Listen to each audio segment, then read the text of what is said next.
So thank you very much. We had a busy day today. The king just left, and we've had a great discussion, terrific discussion concerning Gaza and everything else.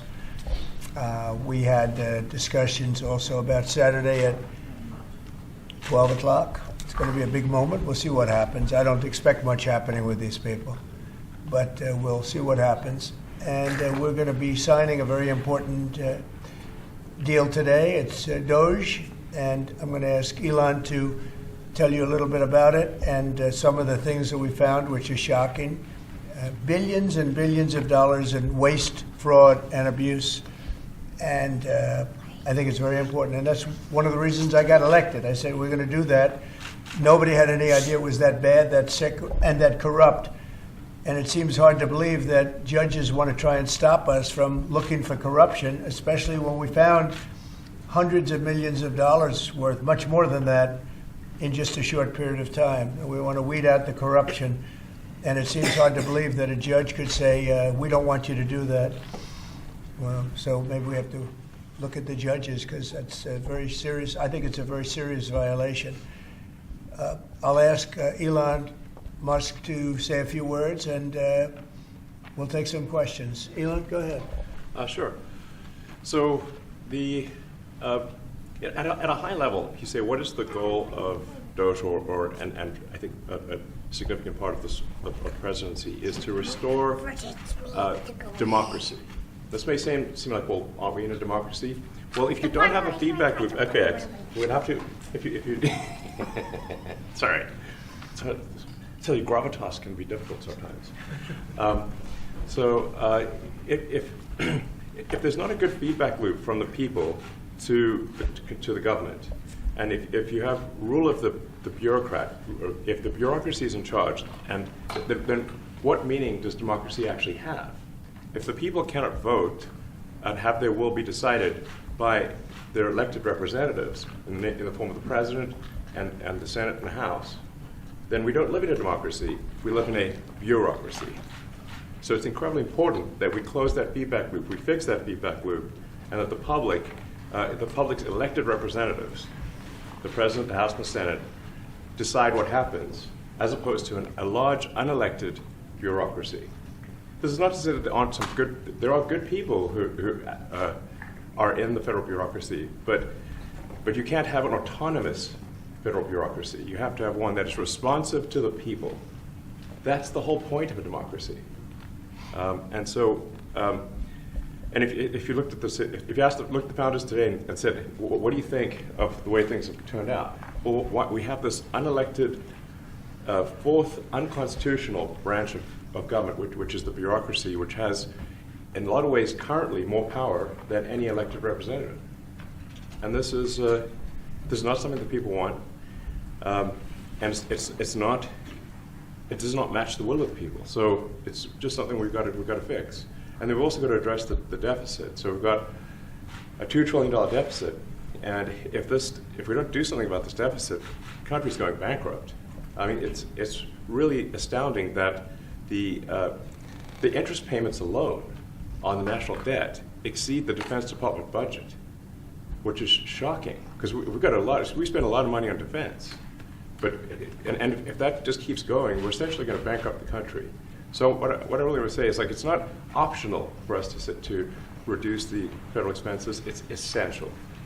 It's essential for America to remain solvent as a country, and it's essential for America to have the resources necessary to provide things to its citizens and not simply be servicing vast amounts of debt. And also, could you mention some of the things that your team has found, some of the crazy numbers, including the woman that walked away with about $30 million, right, et cetera? Well, we do find it sort of rather odd that there are quite a few people in the bureaucracy who have ostensibly a salary of a few $100,000, but somehow manage to accrue tens of millions of dollars in net worth while they are in that position, which is, what happened at USAID. We're just curious as to where it came from. Maybe they're very good at investing, in which case we should take their investment advice, perhaps. But just there seems to be mysteriously they get wealthy. We don't know why. Where does it come from? And I think the reality is that they're getting wealthy at the taxpayer expense. That's the honest truth of it. So, we're looking at, if you look at, say Treasury, for example, basic controls that should be in place, that are in place in any company, such as making sure that any given payment has a payment categorization code, that there is a comment field that describes the payment, and that if a payment is on the do not pay list, that you don't actually pay it. None of those things are true currently. So the reason that departments can't pass audits is because the payments don't have a categorization code. It's like just a massive number of blank checks just flying out of the building. So you can't reconcile blank checks. You've got comment fields that are also blank, so you don't know why the payment was made. And then we've got this truly absurd, a do not pay list, which can take up to a year for an organization to get on a do not pay list. And this, we're talking about terrorist organizations, we're talking about known fraudsters, known aspects of waste, known things that do not match any congressional appropriation, can take up to a year to get on the list, and even once on the list is not used. It's mind-blowing. So what we're talking about here, we're really just talking about adding common sense controls that should be present, that haven't been present. So you say, like, well, how could such a thing arise? That seems crazy. When you understand that really everything is geared towards complaint minimization, so then you understand the motivations. So if people receive money, they don't complain, obviously.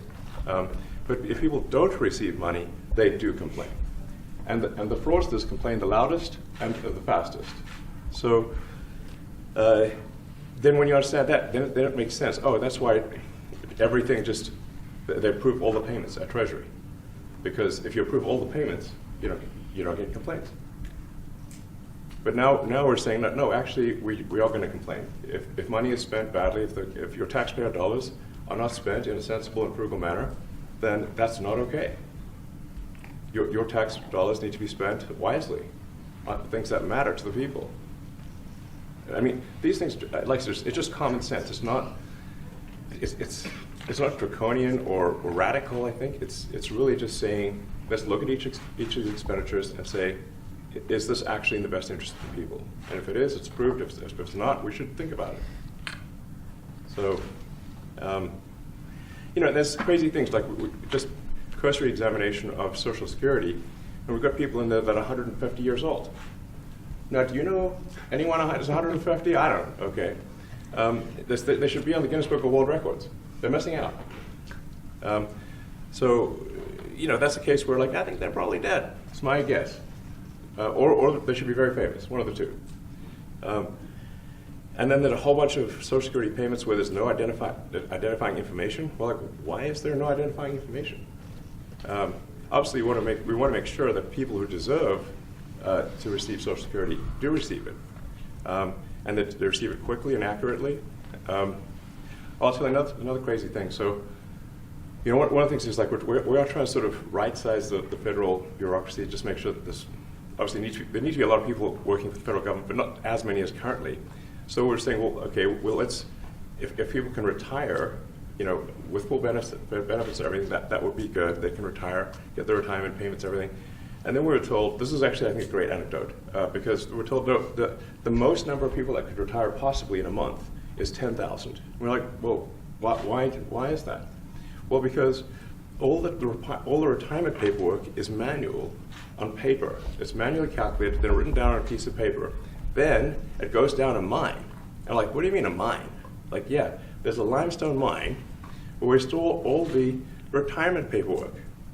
And you look at a picture of this mine. We'll post some pictures afterwards.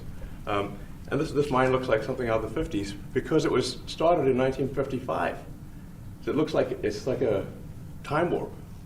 And then the speed, the limiting factor is the speed at which the mine shaft elevator can move determines how many people can retire from the federal government.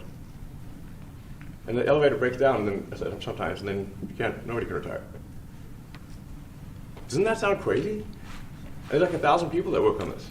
So I think if we can take those people and say, you know what, instead of working in a mine shaft and carrying manila envelopes to boxes in a mine shaft.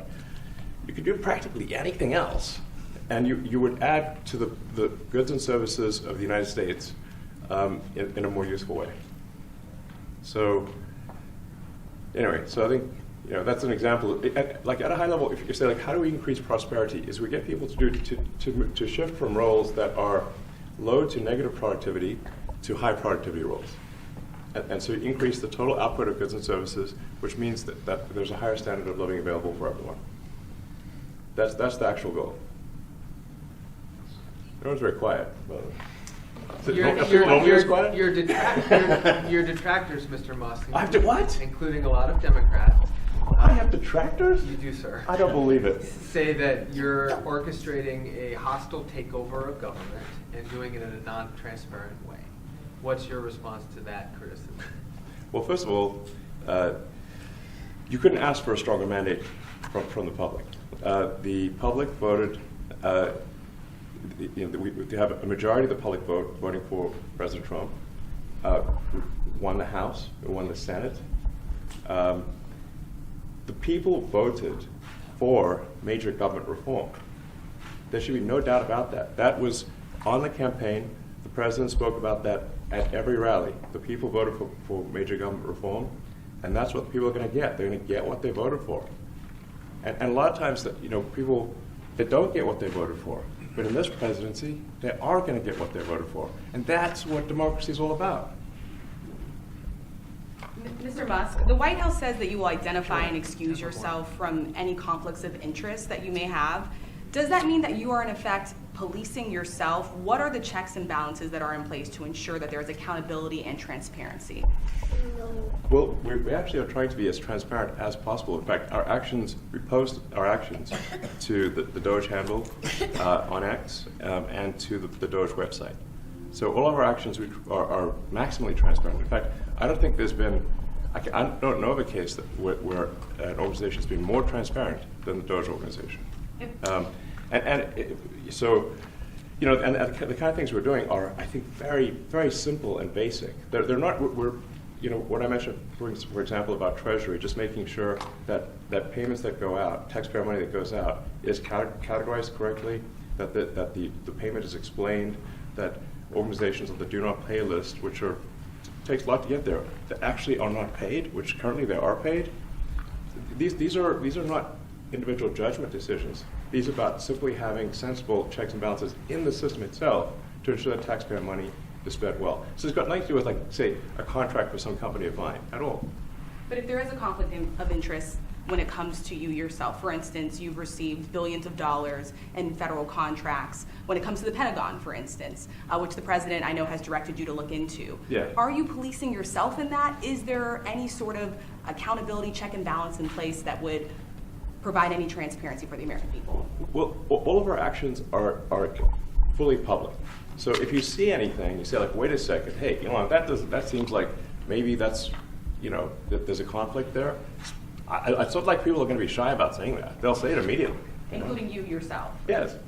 But transparency is what builds trust, not simply somebody asserting trust. So not somebody saying they're trustworthy, but transparency, so you can see everything that's going on. And then you can see, am I doing something that benefits one of my companies or not? It's totally obvious.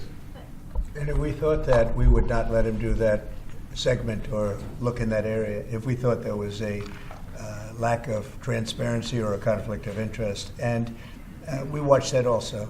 He's a big businessman. He's a successful guy. That's why we want him doing this. We don't want an unsuccessful guy doing this. Now, one thing also that Elon hasn't really mentioned are the groups of people that are getting some of these payments. They're ridiculous.